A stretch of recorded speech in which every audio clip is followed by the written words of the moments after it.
Alrighty, we got some huge news. It was announced that Jango Fett, Triple Dark Raid, and DJ would all be suspended. That is going to create a huge meta shakeup moving forward. I'm going to dive deep into the suspension announcement. I'm going to talk about the new format pillars. I'm going to talk about some leaders that I think are going to get better. And yeah, we're going to dive in. This is very preliminary stuff, but I do already have a lot of thoughts. Of course, before we get going, please hit that subscribe button.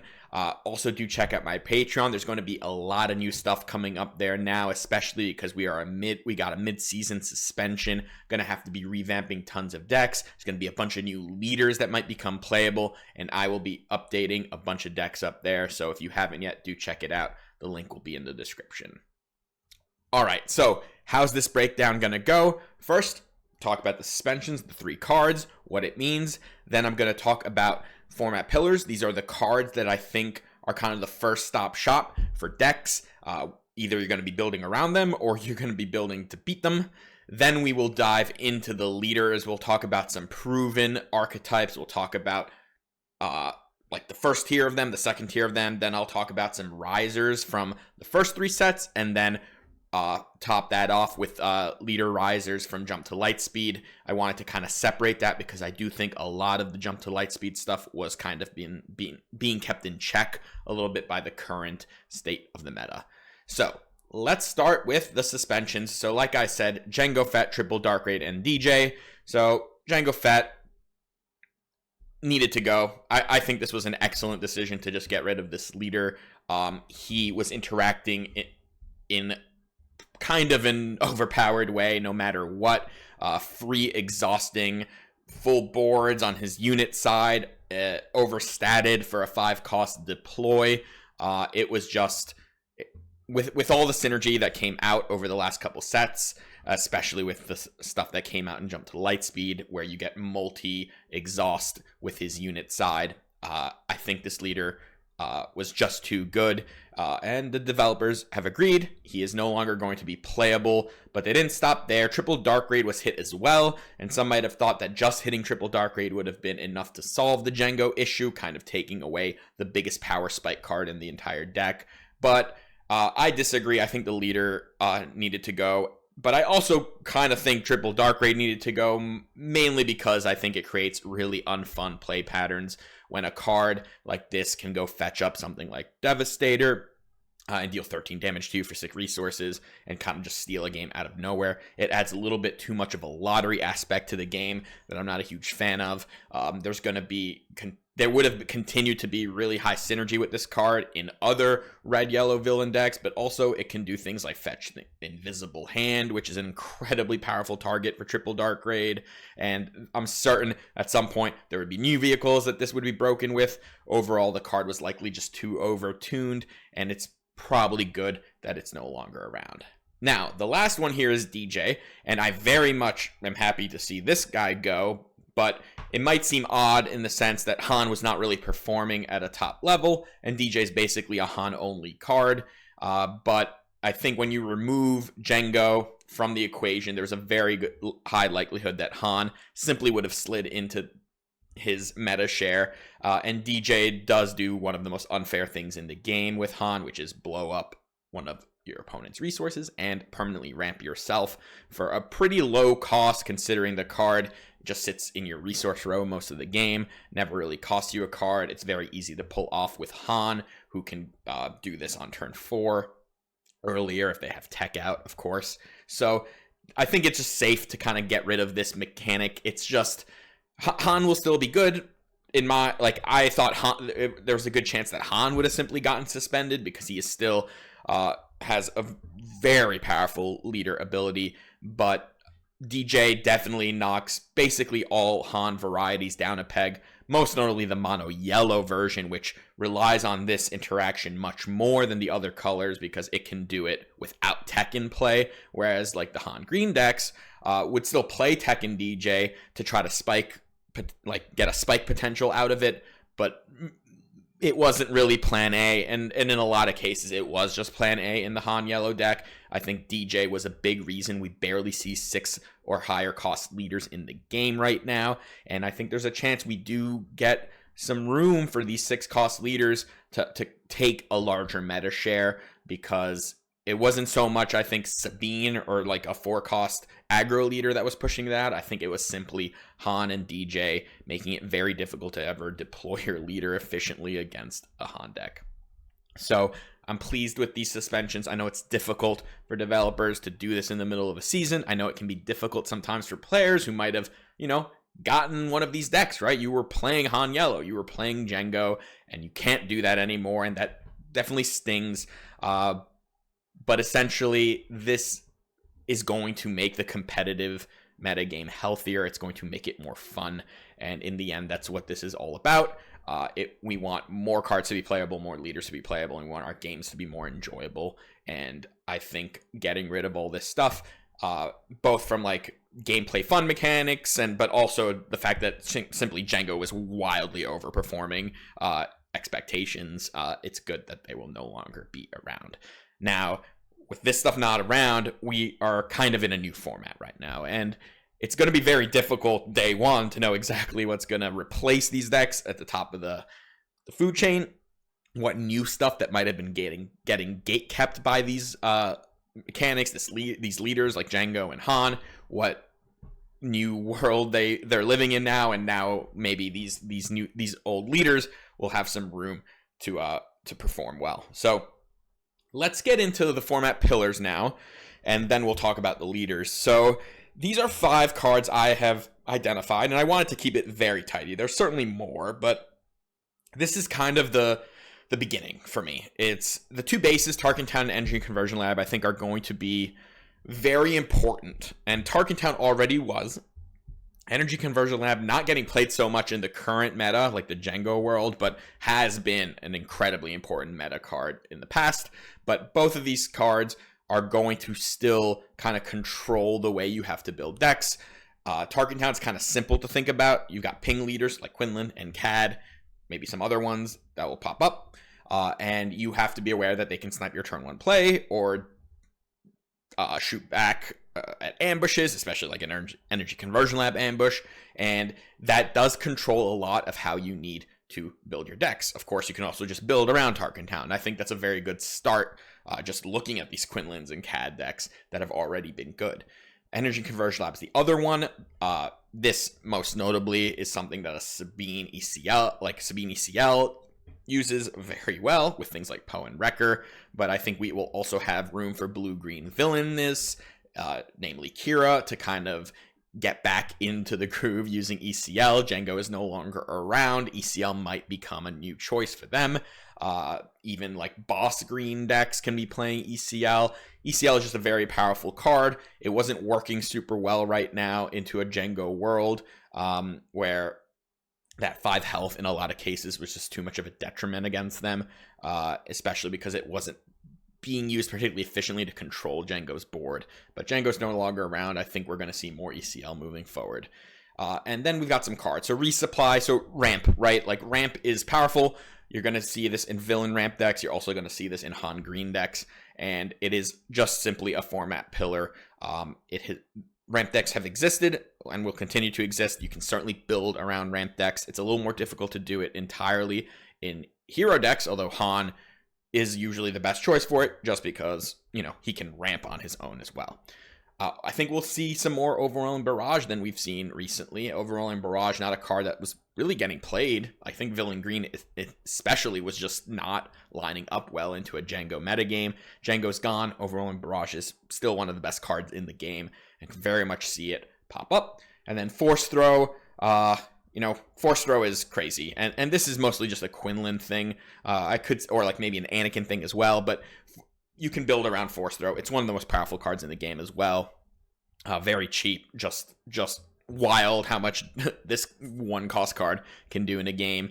And I do believe it's going to kind of define some decks moving forward. So if my first recommendation, maybe first stop, look at these cards, think about maybe trying to build around some of these. Some of these can be combined, of course. And then if not, at least you definitely need to consider where these cards might be, right? Tarkin Town ping decks, energy conversion lab, Sabine, villain control decks, villain mid-range decks, resupply, any ramp, right? Overall barrage, villain green decks, force throw, Quinlan, Anakin, maybe Rey, right? Like, these are strategies that you will need to start thinking about beating if you're not thinking about playing them as well. All right, so let's start with the proven leaders now. This is kind of my first instinct as to what kind of like shoots up in the meta now that we had those bans. So Sabine ECL, always just kind of around no matter what. I don't think this will necessarily be like the best deck, but I do think, especially early in the format, it's going to rise in play rate. A lot to do with the fact that the deck has already just kind of been established. It doesn't need to change very much. It can certainly adapt a little bit now that Django's not around. It doesn't need to like consider that in its deck building. But the deck has existed for basically 4 sets. It's still very powerful. And I think at least in the coming weeks, its play rate will rise. Now, whether or not it stays up will depend a lot on what other decks end up rising. Quinlan Voss, on the other hand, I do think clearly shoots up into like one of the best decks in the game because it already was one of the best decks. In fact, a lot of Quinlan deck space and was being used to counter Django. There were a lot of cards that people are playing in Quinlan decks just to be able to turn the Django matchup into like reasonable.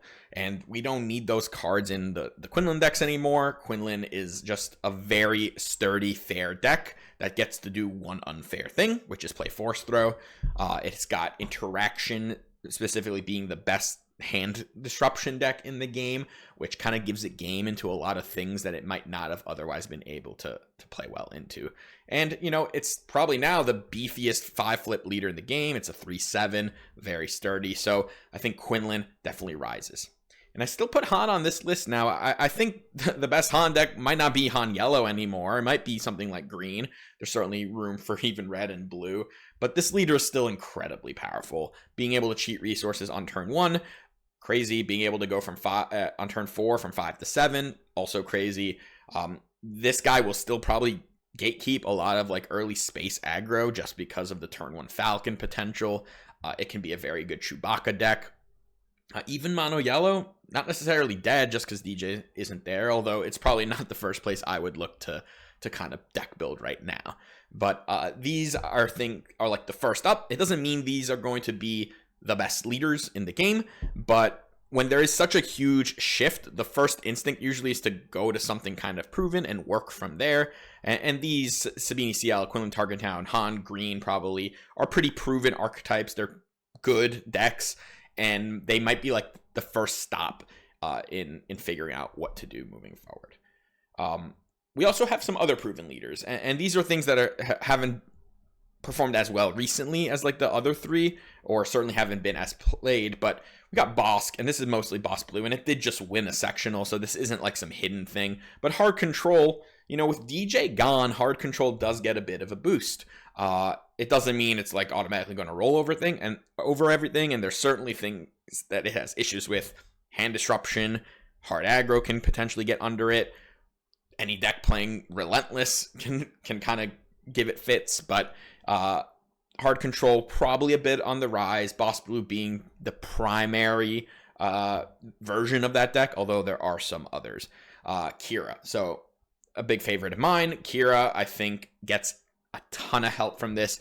Django, for the last 2 sets, has been kind of the biggest issue for this deck, and it became such a big issue in set 4 that I couldn't even justify playing Energy Conversion Lab anymore in this deck. I tried it more with 30, which was much more reasonable to Django, but made basically every other matchup worse. And the first thing I'm going to be doing, building this with ECL again. I think it's much more reasonable again to play this deck with ECL. I think now it's basically just better than 30 no matter what, because Django's no longer around. And Villain Blue Green, you know, we talked about the pillars. It's a resupply barrage deck, and that's very powerful, and Kira's probably the best version of that, and that's something I'd be looking at. Cad Bane.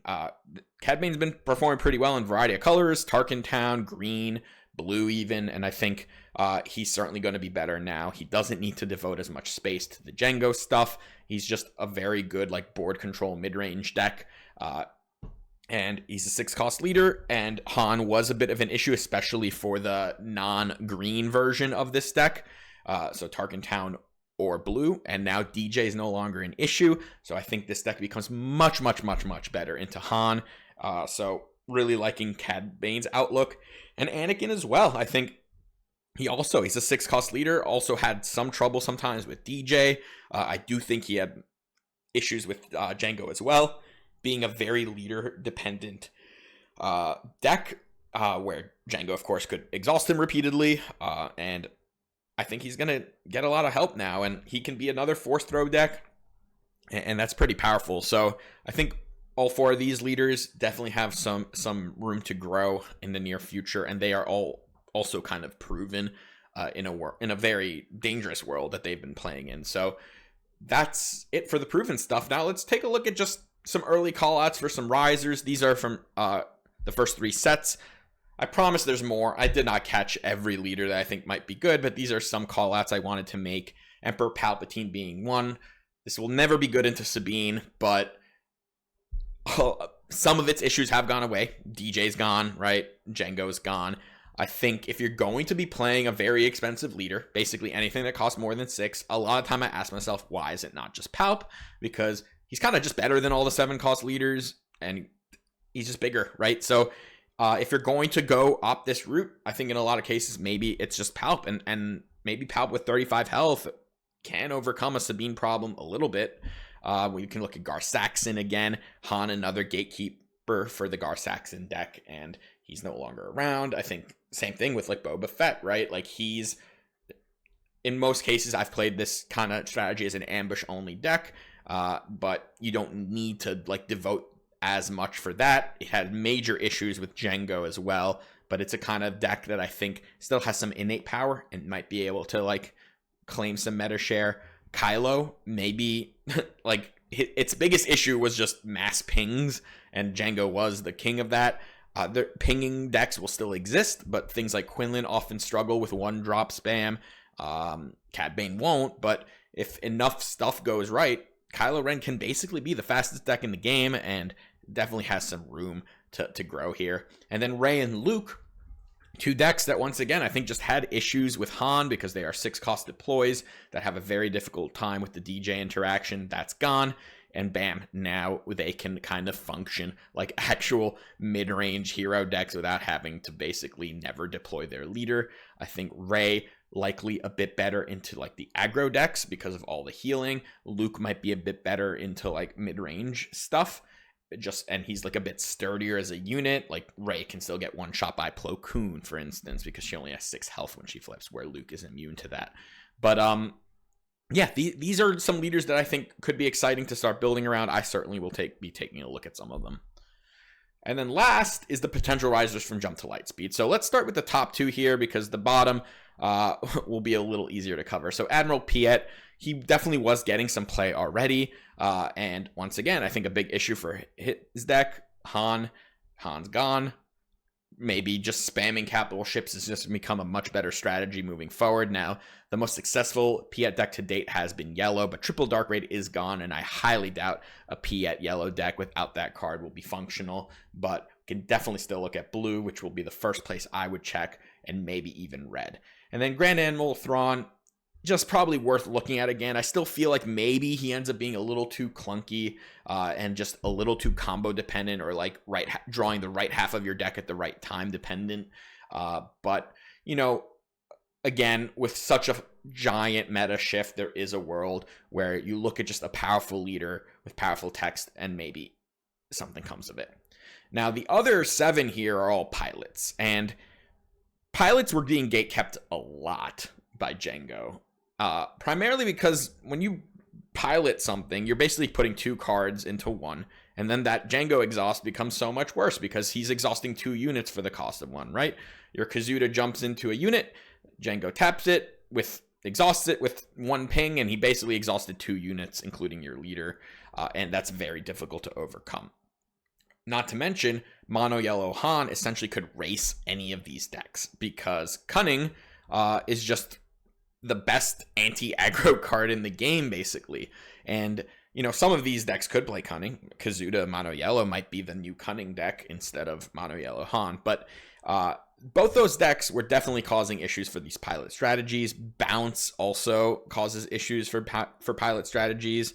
Not the leader portion of it, but for the other stuff involved. And I think all of these are definitely going to need a revisit. Von Reg and Kazuda as like hyper aggro versions. And then like Luke, Vader, Boba. They're 6 costs, but they can also be pretty aggressive. I think Wedge potentially just huge pilot spam. Maybe Poe is a little bit similar to like Sabine in some ways if you play it with ECL, but you can play it with other colors as well. And then like the new Han, maybe there's some combo potential here now that he doesn't have to worry about Django exhausting whatever he jumps into all the time. There's one caveat I still have though, and that's this card that I just popped up on the screen. That's Bamboozle. Now this card has not changed. I will keep advocating for this card to change, whether it's not through just like removing it from the game or some rulebook change about how it interacts with pilot leaders. But Bamboozle still one-shotting all these leaders is a major issue for them. Because the moment any of these leaders becomes popular, if it becomes like a tier 1 deck, well, all the yellow decks are just going to be playing Bamboozle, and some of them might already be playing it. Like, I already put it in my Quinlan decks because, you know what? I have space again because I don't need EMP. I'm going to put Bamboozle in. It's good against Sabine. It's good in racing situations. And now it's an oops, I win button against all of these pilot leaders. And I think that could be a problem. One little solution, especially I've been thinking about Kazuda, Mono Yellow. I'm going to be playing a lot of Jam Communications in that deck just to clear the way. On that turn 3 flip turn, maybe we do something like Jam, and then we get to play a 3-drop ship and then flip our leader. And it just kind of clears the way from a Bamboozle issue. But not every deck is going to be able to play Jam Communications. It is a yellow hero card. So there is an issue. And Bamboozle does present a pretty big issue for a lot of these decks. And you just need to remember that. You might need to find ways to maneuver around that. And if it becomes just way too prevalent, then maybe these pilot leaders aren't going to become impactful. All right, so that's what I got. Those are my first impressions. I will be updating all the decks that I've put on Patreon to date over the next coming days or coming weeks. I will also be brewing new decks with new leaders that I probably was overlooking just because, well, not overlooking, just wasn't building around because, you know, they weren't good into Django or Han, so it wasn't really worth the time. But now it might be, so lots of new stuff to come up on Patreon. I'll be doing some new videos as well. But yeah, until next time, take care.